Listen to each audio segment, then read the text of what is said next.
أخبار ماروكو 21. الخبر اليقين في الوقت والحين.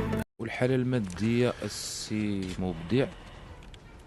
السلام عليكم، مرحبا بكم متابعي قناة أخبار ماروك 21 في كل مكان. وفي هذا الفيديو الجديد كلنا شفنا الضجة الإعلامية لرفقة اعتقال الوزير السابق محمد مبدع على خلفية اتهامه بمجموعة من الاختياسات والصفقات المشبوهة. وكما قلنا سابقا فالوزير السابق تم إيداعه بالسجن المحلي لعكاشة في انتظار تقديمه للعدالة ومحاكمته. لكن قبل هذه المحاكمة غادي نشوفوا السؤال اللي تم الطرح ديالو من قبل على الوزير السابق بخصوص الثروة ديالو، فكان الجواب كالتالي. نخليكم تسمعوا الجواب باش تعرفوا الثروة الكبيرة ديال الوزير. السي مبدع. الحالة المادية كيفاش بحال زعما مليونير ولا ملياردير؟ واش تعاودوا لك؟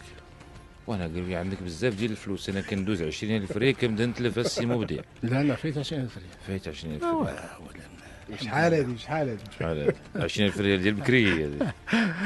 لا يعني كل واحد عنده الرزق ديالو الحمد لله، ولكن شوف غير كيفاش كسبوا. هذا ما تقدرش تقول لنا دابا انت شحال، هذا حيت الناس اللي لاباس عليهم واقيلا كيخافوا العين ديال المنازليط بحالنا ولا شي حاجه. حتى لا، كيف ما كان الحال كاين الحاجه اللي كتشاف واللي ما كتشافش. اييه، داكشي اللي عندي كيتشاف، ما عنديش شي حاجه ما كتشافش نهائيا قطعا. مخبي والو لا في سويسرا ولا في بلاصه. والله ودي الحقنا سويسرا هذا المغرب. انت والله كتحمقني ديك الحاجه كيقول لها وزير وعدي مزيان.